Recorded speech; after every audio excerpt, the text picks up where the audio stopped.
Hello and welcome to our weekly commodity market outlook with me Neel Mani Sen.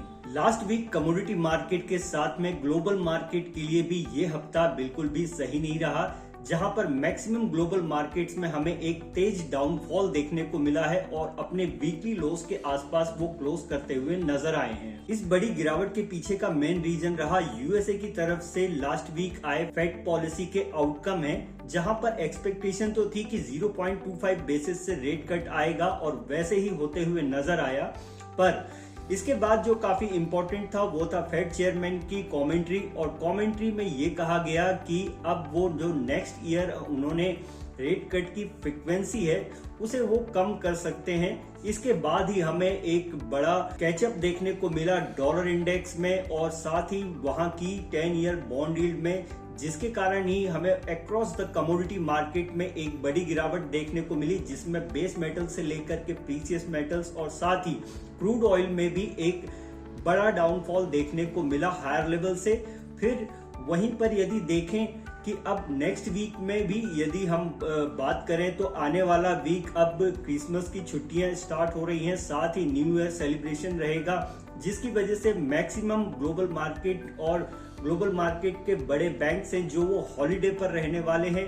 इसलिए technically अगर अब हम बात करें तो यहाँ से हमें तभी एक रिकवरी देखने को मिल सकती है सभी कमोडिटी स्पेस में, जबकि डॉलर इंडेक्स में कूल ऑफ देखने को मिले या फिर बॉन्ड यील्ड में भी हमें थोड़ा बहुत कूल ऑफ देखने को मिले, जिसकी उम्मीद अभी नेक्स्ट वीक कम ही लगती है। इसलिए टेक्निकली बोथ साइड के मूव देखने को मिल सकते हैं। इंपॉर्टेंट सपोर्ट लेवल से अच्छा बाउंस बैक भी आ सकता है, वहीं हायर लेवल पर फिर से सेलिंग प्रेशर देखने को मिल सकता है। अगले हफ्ते के लिए जिस तरीके से मैक्सिमम कंट्रीज में हमें बैंक हॉलिडेज देखने को मिल सकते हैं, जिसकी वजह से बहुत ज्यादा इकोनॉमिक नंबर्स तो नहीं है, पर जापान की तरफ से बैंक ऑफ जापान के गवर्नर की एक स्पीच है जो काफी इंपॉर्टेंट रह सकती है। इसके साथ ही यदि यूएसए की तरफ से देखें तो अनएम्प्लॉयमेंट क्लेम्स के नंबर्स आएंगे जो कि एकमात्र इकोनॉमिक नंबर हैं और ये काफी इंपॉर्टेंट रह सकते हैं प्रीशियस मेटल्स के लिए, इसलिए इन नंबर्स पर ध्यान रखना चाहिए।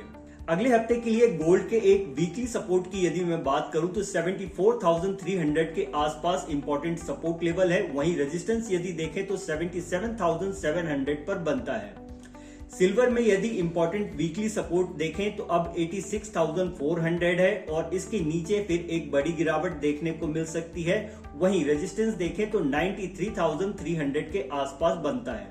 एनर्जी पैक की यदि मैं बात करूं तो हमने क्रूड ऑयल में पिछले हफ्ते इतनी बड़ी गिरावट तो नहीं देखी है, पर यस हायर लेवल से कहीं ना कहीं अब रेजिस्टेंस फेस कर रहे हैं प्राइजेस, और जिस तरीके से डॉलर इंडेक्स में तेजी देखने को मिली है इसका असर भी हमें आते हुए नजर आएगा यहाँ पर क्रूड ऑयल के प्राइजेस में। और जिस प्रकार जियोपॉलिटिकल टेंशंस भी कम होती हुई नजर आ रही हैं, यहाँ भी हमें एक तरीके से अपडेट देखने को मिली थी कि पुतिन भी चाहते हैं कि कहीं ना कहीं यूक्रेन के साथ में अब वो अपनी वॉर एंड कर सकते हैं, और यहाँ इजराइल और हिजबुल्लाह के बीच में भी सीज फायर जो चल रहा है वो भी अभी 2 महीने तक के लिए बना ही हुआ है। तो किसी भी तरीके से जियोपॉलिटिकल अनसर्टेनिटी नहीं दिखती है और इसके कारण भी प्राइजेस में थोड़ा हायर लेवल पर दबाव देखने को मिल सकता है। तो नेक्स्ट वीक के लिए क्रूड ऑयल में एक साइडवेज टू डाउन साइड का मूव रह सकता है। वहीं नेचुरल गैस में यदि देखें तो वेदर फोरकास्ट जिस तरीके से आया था वैसा ही होते हुए नजर आ रहा है और हीटिंग की डिमांड हमें पूर्वी अमेरिका में काफी देखने को मिल रही है, जिसकी वजह से प्राइजेस जो हैं अब वो अपने उच्चतम स्तर की ओर बढ़ते हुए नजर आ रहे हैं, जो कि मंथली नहीं ईयरली हाईएस्ट लेवल है।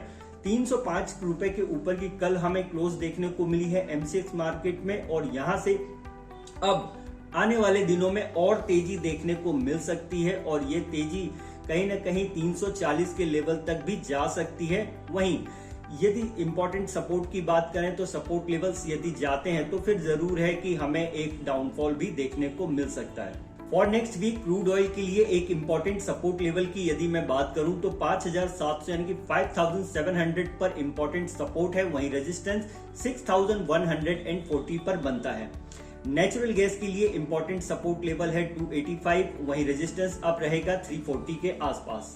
चाइना की तरफ से निराशा मिलने के बाद में हमें प्राइजेस बेस मेटल्स के प्राइजेस जो हैं वो काफी दबाव झेलते हुए नजर आ रहे थे। वहीं अब फेड के आउटकम के आने के बाद में डॉलर इंडेक्स में जो तेजी देखने को मिली, उसके बाद से बेस मेटल्स में और ज्यादा बड़ी गिरावट देखने को मिली है और इस हफ्ते सभी बेस मेटल्स अपने वीकली लोस के आसपास क्लोज करते हुए नजर आए हैं और अब ये काफी इंपॉर्टेंट सपोर्ट जोन के आसपास आ चुके हैं। यस, टेक्निकली ओवरसोल्ड जोन के आसपास है, पर यहां से बाउंस बैक तभी देखने को मिल सकता है जबकि हमें डॉलर इंडेक्स में कुछ कूल डाउन देखने को मिले या फिर किसी भी तरीके से डेटा जो आएंगे वो फेवर में रहते हैं बेस मेटल प्राइजेस के, तो यहां से एक बाउंस बैक देखने को मिल सकता है। नहीं तो अगला वाला हफ्ता जिस तरीके से एक हॉलिडे वीक बन सकता है, तो यहाँ पे साइडवेज टू डाउन साइड का ट्रेंड ही देखने को मिल सकता है और फिर एक बड़ी तेजी के लिए हमें जनवरी यानी कि नए साल का इंतजार करना होगा। फॉर नेक्स्ट वीक सभी बेस मेटल्स के सपोर्ट एंड रेजिस्टेंस की यदि बात करें तो कॉपर में इंपॉर्टेंट सपोर्ट लेवल 784 के आसपास है, वहीं रेजिस्टेंस 819 के आसपास बनता है। जिंक में इंपॉर्टेंट सपोर्ट लेवल 274 पर है, वहीं ये सपोर्ट जाता है तो 270 पर नेक्स्ट इंपॉर्टेंट सपोर्ट बनेगा, वहीं रेजिस्टेंस देखें तो 288 के आसपास है।